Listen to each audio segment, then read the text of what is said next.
Nick, let's get into what I don't know about you, but definitely has consumed most of my attention over the last, number of days. Definitely has gotten a lot of airtime. This conflicting advice when it comes to vaccines. So we've heard from the National Advisory Committee on Immunization in the last few days saying, there might actually be preferred vaccines, the mRNA, so the Pfizer or the Moderna, as opposed to the viral vector AstraZeneca or Johnson and Johnson shots.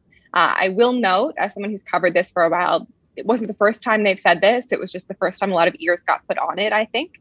And it is, of course, in contrast with the advice we've heard from Health Canada, other federal officials, provincial, anyone who's a public health voice lately saying, get the first shot that's offered to you. They're all good. They'll all protect you.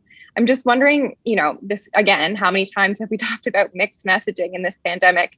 What do you make of this NACI confusion? Well, it's not good from a public health or from a public communications or a public confidence perspective. That's all Canadians want to know, quite simply, is what do you want me to do, right? And, one of the key messages that kind of came out for the diversity of vaccinations that are out there was basically get vaccinated, because if you get vaccinated, setting aside the efficacy, that it's 100% effective at keeping you out of the hospital and making sure that the virus doesn't kill you. And people can understand that. And I think that when we start to see different healthcare stakeholders and experts start to add extra things and extra complexities, it basically undermines credibility because it creates confusion and people don't know what to do. And, the other thing is that, what's important is not to have disagreements among public health practitioners, because there's already a lot of confusion out there for some Canadians just because of some of the things that are not true that happen to be on the internet. And I think this was a bit of a step back for public health and public health experts writ large. And hopefully they'll be able to kind of move back on what I'll say, a monomaniacal single track message to tell people, get vaccinated. It's the best way to create herd immunity. It's the best way for you to stay out of hospital. It's the best way for you to protect your loved ones and your neighbors. Yeah, and the best way for us to get out of this as quickly as possible as well. I understand, vaccines and the efficacy, it's a nuanced thing. Yes, there are risks with certain ones, very, very rare ones, and people absolutely have the right to be told about those and factor those into those decisions.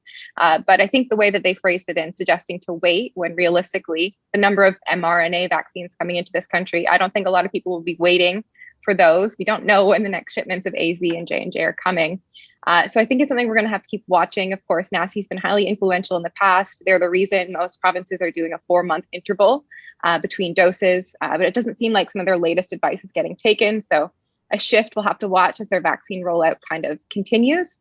But the question a lot of people have asked is whether this is contributing to hesitancy. Canadians have the ability to, read up on this, and there's a lot of information, and presenting all of it, I would think, is a good thing. And rather than trying to, cover up the fact that yes, blood clots are possible.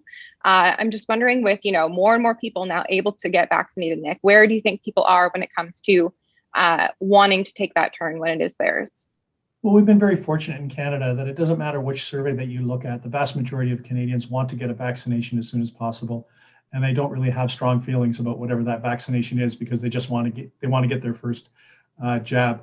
And I think that's the good news. I don't think something like this will have a material impact on people wanting to get vaccinated, but what it will do is just start to create questions. And we don't want people to think, and I'm not sure how helpful it is from a public health perspective to think that getting your vaccination is like going to the buffet where you get to pick one vaccination over another because you feel that something might be better for you.